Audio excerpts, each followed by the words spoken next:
All right, what is up, everybody? Happy Sunday. Hopefully you can hear me okay with this thing over my face, but it is cold outside. We got snow.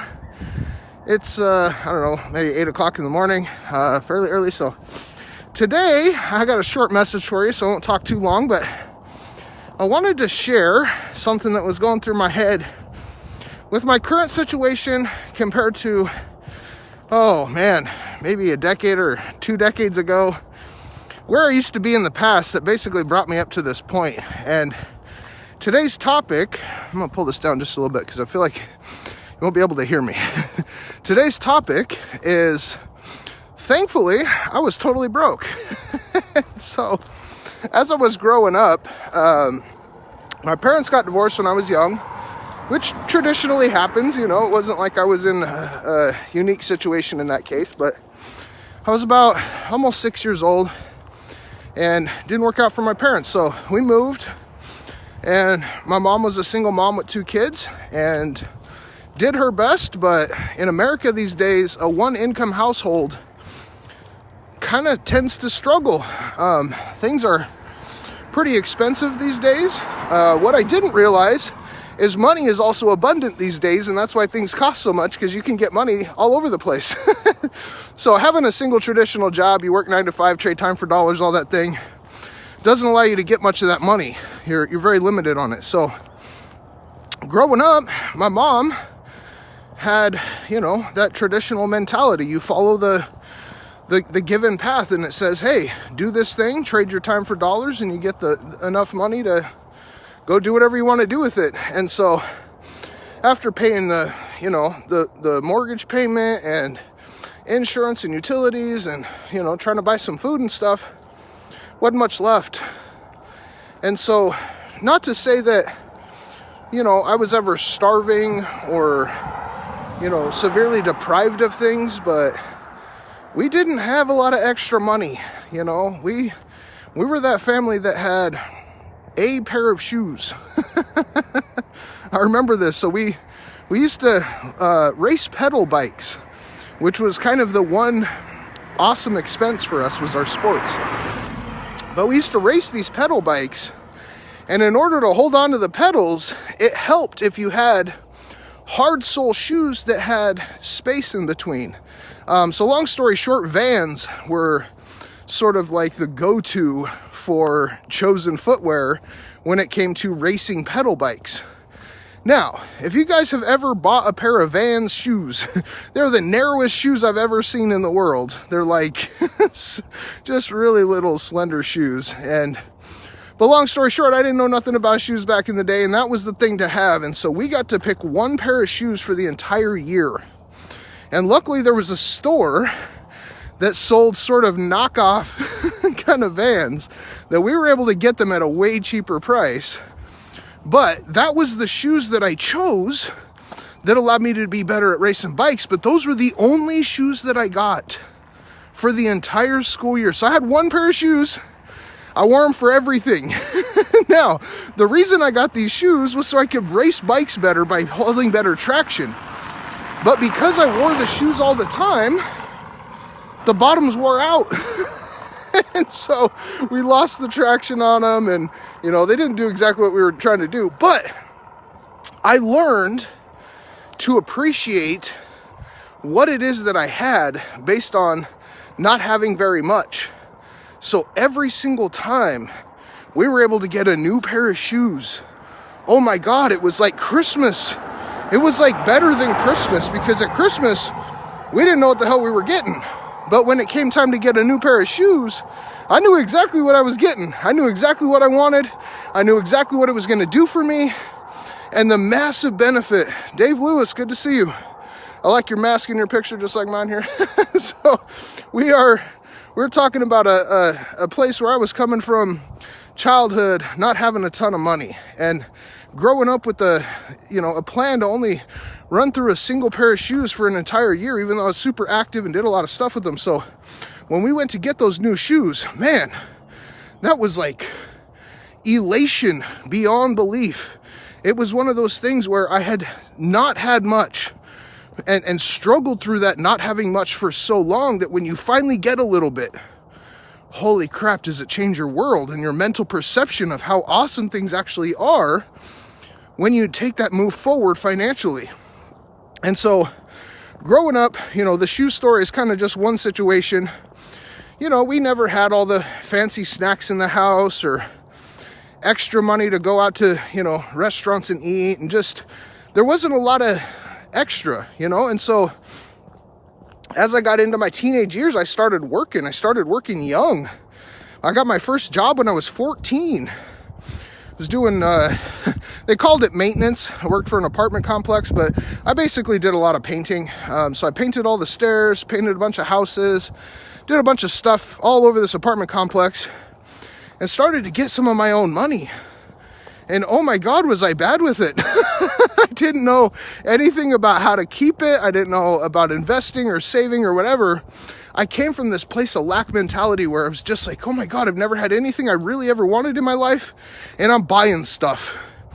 And so my first $200, I spent 150 of it on a new pair of wheels for my racing bike. We were very heavy into BMX racing for a lot of years, and that set of wheels, oh my God, I was so proud of them. They were the coolest wheels ever. If you don't know bike racing, I'm not gonna explain it, but I absolutely fell in love with the feeling that I got from buying those wheels. The wheels were awesome, but the feeling that I got from going this place that I was so broke that we couldn't afford to get a second pair of shoes through the year to save our bike racing shoes to be just for that thing, to a place where I made enough money myself that I could decide what it is that I actually wanted in the world and go out and buy it. And not getting the thing, but the ability to do that. Holy crap, that opened up doors for me. And I continued, working and doing the things that I needed to do. And as I started making more money growing up, the problem is you start to have more bills. The responsibility kicks in as being an adult, and you have to actually pay for things as a requirement. You don't get to just blow every dollar. So then I, kind of got back to that broke place where I was making just enough to get by, pay my car payment, my gas and insurance and whatever. I couldn't afford a gym membership. I couldn't afford my cell phone bill. I couldn't afford anything extra. I literally had enough money to pay my bills until I was about, 18 or 19, and literally had an extra $20 every 2 weeks. That was all the extra money I had. So growing up, getting into, my 20s, Bobby Harrison, what's going on? I really didn't have any example of expendable money. And so going through this struggle really gave me this perception of what life was like to just get by and to appreciate every little tiny piece of everything that came into my world. But I had such a lack mentality that I was afraid. I was afraid to ever really maximize my time and my space and my energy and my resources, because I didn't want them to squander. I didn't want them to go away. I knew I was limited, and it was just this mentality that I had. So long story short, about 6 years ago, I changed career paths.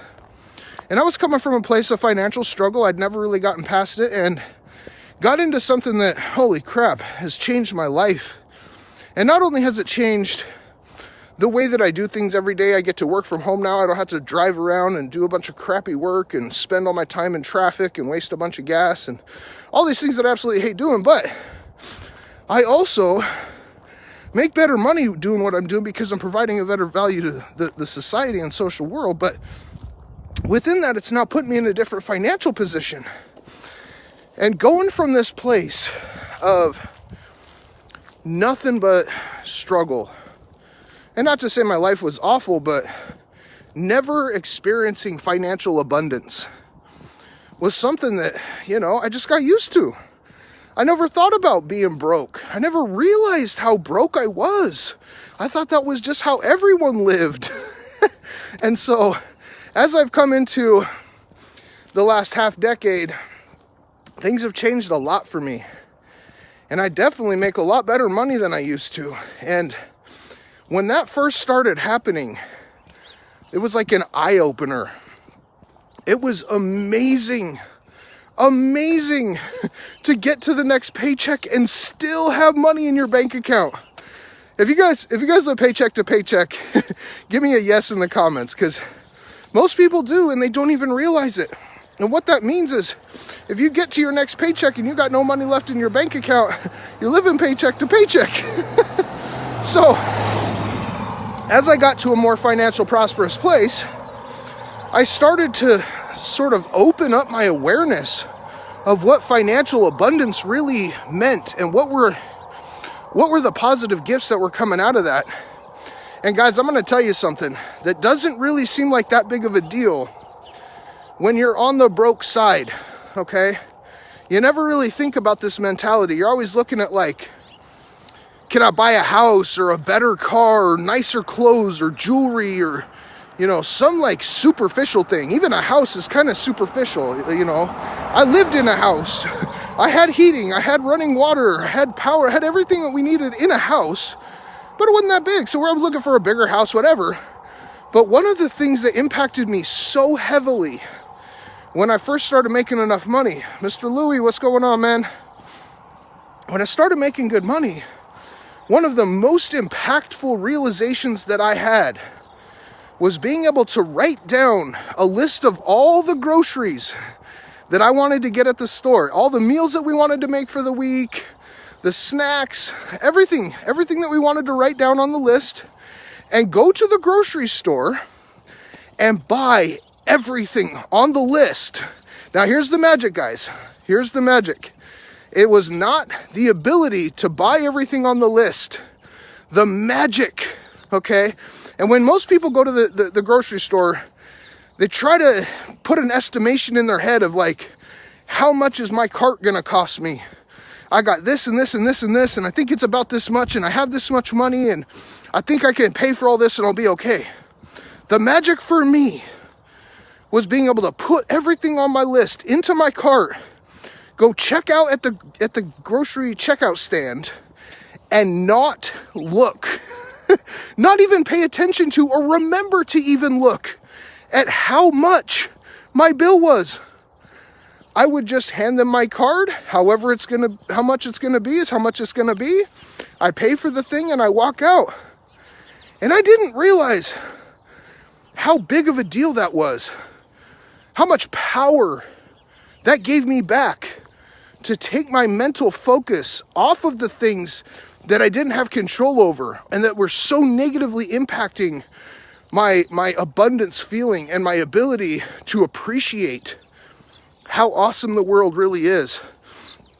I mean, even just to have the ability to go into a grocery store and buy any kind of food you want and have it available, not even just to be able to afford it, but just to be able to have that as something that you can buy if you have the money. Holy crap, that's amazing. But you don't understand how awesome that is until you actually have the money to be able to go in and buy whatever kind of meat, whatever kind of vegetables, whatever kind of food, desserts, all the stuff that I never got to have as a kid. I could buy any of that anytime that I wanted to. And I could walk up to that checkout stand and pay for it without even looking at the price. That changed my world. Now, I bought the house, I bought cars, I got money in the bank, I made investments. Like, having the money, guys, is not the thing, okay?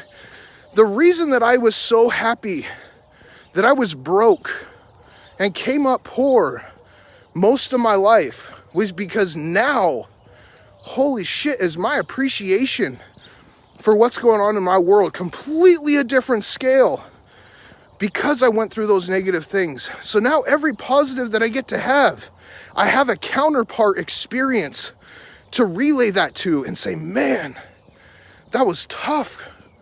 Now it's so easy. My kids get both parents in the house. My wife and I just celebrated our 14-year anniversary. Both of my kids get both parents in the house. That's something that I didn't grow up with. Both of my parents were fantastic, but they lived in separate places. And so I got to deal with them separately. And my kids, man, they get both of us every single day. We both work from home. And they don't understand because they don't have that perspective they've never really come from a place of being that broke or not having. That lack mentality seems so awful in the moment of dealing with it. But when you get to a place where that no longer exists and you actually create abundance for yourself and you experience things that show you the value of life and how things awesome really can be, holy crap, do you change. But if you've never come from a place of not having anything, and you've never come from a place of struggling, that lack mentality actually serves you. Now, I work with a lot of people all over the world, and I get an opportunity to talk with them on a daily basis about what's going on in their world, what they focus on, what actions they take, what kind of goals they have, all those things. And at the end of the day, we want to focus on the things that we can control. That's a big, big change of focus for a lot of people. Because if your focus is on the things that you don't have, you will continue experiencing that don't have mentality.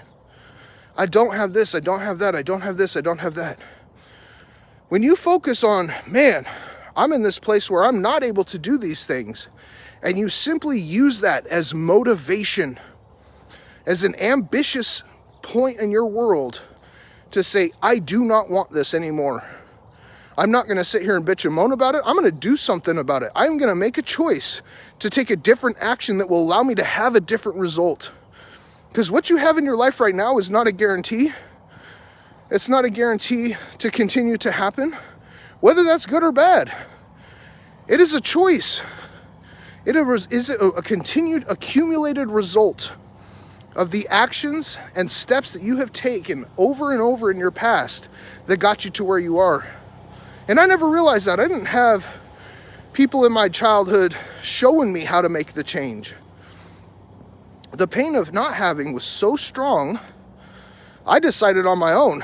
I didn't need external motivation. I didn't have really a lot of other choice. I mean, I could have sat there and done nothing and continued to live that way, and I would have been miserable forever. But I didn't. I used it as leverage to say, I don't want this. And guys, that's what a lot of life experience is about, is you win some or you learn some. You figure out what the hell you don't want to deal with in your life as a continued experience. And you learn, what actions can I take so I don't go down that road, so I don't have that experience. That avoidance of pain is so much motivation. But the only way that you will move past that is if you keep your focus away from that pain and focused on the pleasure of the good things that you're going to have when you take the action steps that will get you those results of giving you that abundance, giving you the things that you want in your world, whether it's a better relationship or a new house or a better job or happier kids or whatever the hell it is. Wherever you're at now, use the negative that you have as a benefit, as a motivation and a blessing to show you, man, I am not cool with what my current experience is, and I'm going to do something different about it. So guys, I appreciate you hanging out with me, listening to my rags to riches story, I guess. But, you know, at the end of the day, it's not about the money. The money is irrelevant. Money is stupid paper. And honestly, if you look at Bitcoin these days, ain't even paper anymore, it's digital. So the point is, the reason that we strive for money is because of what money can do. It can improve our life experience. And when I got enough money where I could walk in the grocery store, buy whatever I want, and check out without even looking at the bill, dang, that was a realization for me about how far I'd actually come. I didn't realize it when I bought the house. I didn't realize it when I bought my big, nice truck. Coming up to my house, you can see my truck and my cars. But man, that impact of going into the grocery store and coming out without worrying about what the bank account withdrawal was going to be, that was mind-opening. So I'm in a good place, guys. I really am here talking to everybody to let you know that wherever you're at right now is not death or doom, okay? Focus on the things that you can control. Take action towards making change to go down the direction you want to go in. And if you don't know what that looks like, hit me up. Maybe I can help. So I appreciate you guys. Let me know if you have anything you want to talk about, and I will see you next time.